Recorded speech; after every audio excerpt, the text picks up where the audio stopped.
Okay, I'm Dr. Betita, and I've been tasked to lecture on primary healthcare, an introduction for future physicians, and that's you. All right, so learning objectives for this lecture are to define primary healthcare and its core principles, understand the Alma Ata Declaration and its significance to our healthcare system, apply the key primary healthcare components, and to explain primary healthcare's role in global health equity. So what is primary healthcare? We have two definitions, the WHO and the Alma Ata Declaration. The WHO says that primary healthcare is essential healthcare based on practical, scientifically sound, and socially acceptable methods made accessible to all.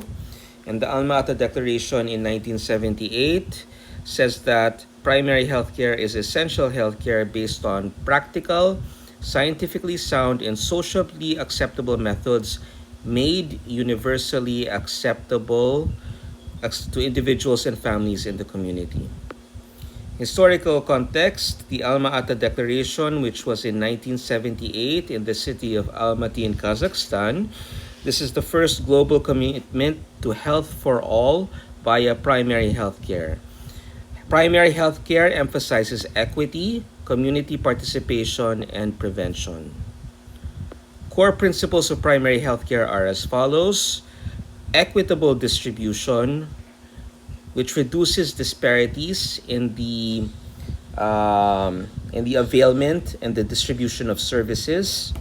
Community participation, which means though that communities that are receiving healthcare have local ownership. They have participation in both the decision making and the execution and implementation of healthcare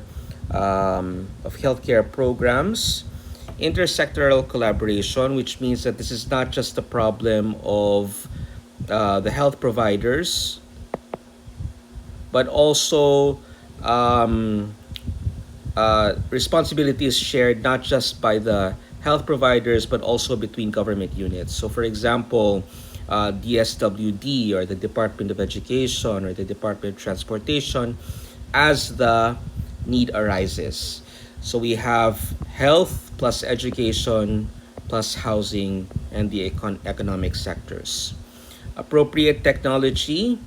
So this implies not just medications, pero also the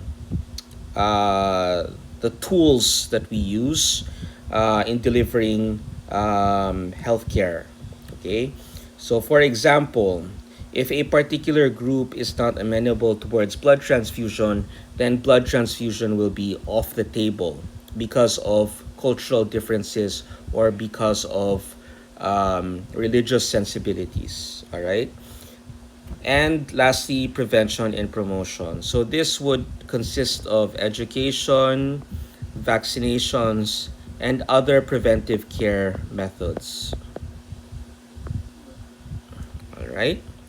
Key components of primary healthcare would include maternal and child health, disease prevention and control, examples being your vaccines and your TB and HIV programs. Your TB program, our primary prevention here would be early treatment actually for those with TB and screening. For HIV, we have distribution of condoms, education, etc., and your pre-exposure prophylaxis. Nutrition and food security, which would involve yung mga feeding programs, yung mga nutrition supplementation, etc. Your treatment of common illnesses and injuries such as your dengue, tuberculosis, and malaria. Provision of essential medicines, which is your affordable and available drugs, and health education and behavioral changes. Okay. Primary healthcare versus primary care. So we have to differentiate between primary healthcare and primary care. So when we talk about primary healthcare, this is a public health approach, community focused, and its primary goal is prevention and promotion. When we talk about primary care, this is clinical first contact care, individual focused, and the end result is diagnosis and treatment. So for example, vaccination campaigns in the barangay, that's primary health care.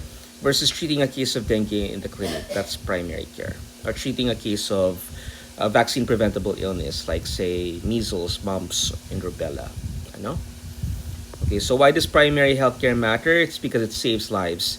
60% of child deaths can be prevented with basic interventions. It's cost effective. For every $1 spent on primary healthcare, we have a $16 return, and this statistic comes from the World Bank.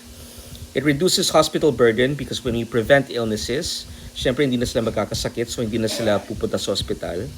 Hindi na tayo gagastos ngayon sa healthcare. It reduces health disparities by reaching underserved populations. Underserved populations including indigenous peoples, urban poor, etc. And it improves overall population health, and it builds resilient healthcare systems. Examples of resilient healthcare systems would include yung recent crisis natin with COVID.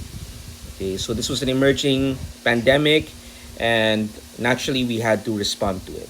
Okay, and one way to build a resilient healthcare system would be to come up with a good prevention and control program. Okay. Challenges in primary healthcare would include underfunding.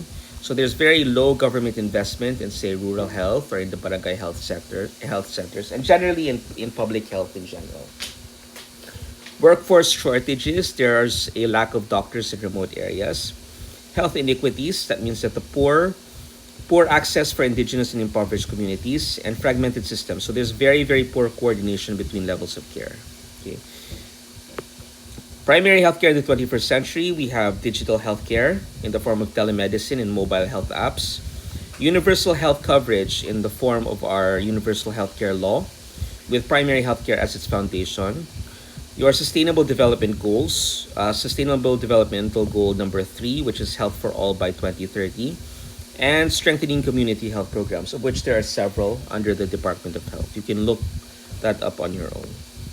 Role of medical students is to advocate for primary healthcare in future practice, volunteer in community health programs, learn about the social determinants of health, and of course, according to Dr. Everett Koop, the best prescription is knowledge.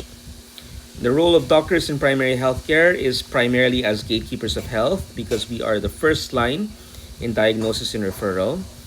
Health educators, we teach patients about prevention, not just patients but also lay people about prevention. Advocates, we push for policies that improve community health. And we are team players because we work with nurses, midwives, community health workers, dentists, etc. down the line. Summary and discussion. So primary healthcare is the foundation of a strong healthcare system. It focuses on prevention, equity, and community involvement. Doctors play a key role in primary healthcare delivery, and innovations are improving access for all members of society. So these are my references. Thank you for listening.